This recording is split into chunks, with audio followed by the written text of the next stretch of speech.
Est-ce que c'est là une pratique répandue, acceptée? Eh bien, j'en parle tout de suite avec Sylvain Lapointe du syndicat des travailleurs et des travailleuses des postes. Monsieur Lapointe, merci d'être là. Étiez-vous au courant?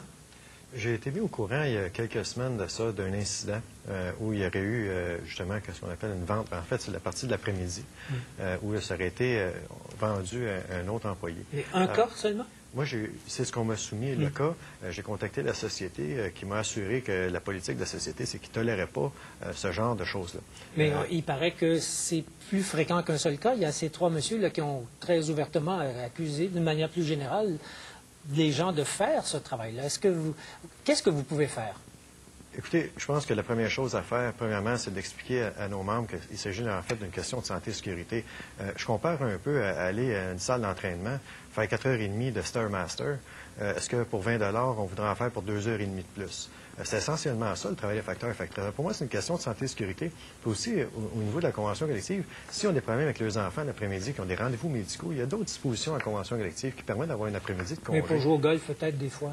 Non. Et puis d'ailleurs, du côté syndical, on accepte nullement ce genre de pratique-là. Pour nous, c'est vraiment une question de santé et sécurité, puis d'intégrité de la charge de travail aussi, puis du système de travail.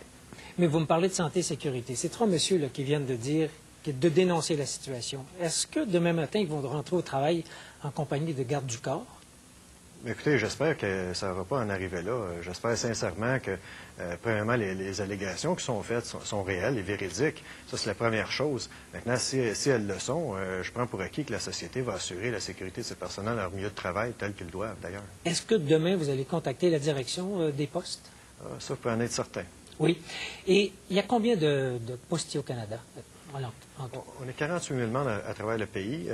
De ce nombre-là, il y a environ 20 000 facteurs et factrices. Et sur les 20 000, vous n'aviez entendu parler que d'un seul cas? Bien, moi, je suis président de la section locale de Montréal, donc les 6 500 membres à Montréal. Et lorsqu'on m'a contacté il y a quelques semaines, je vais vous avouer, j'ai été un peu abasourdi de dire, pour 20 qui ferait 2h30 d'exercice intense comme ça pour 20 Vous aurez peut-être la réponse dans les jours qui viennent. Vous nous la donnerez? Je l'espère. Merci. Merci, M. Lapointe. Bienvenue.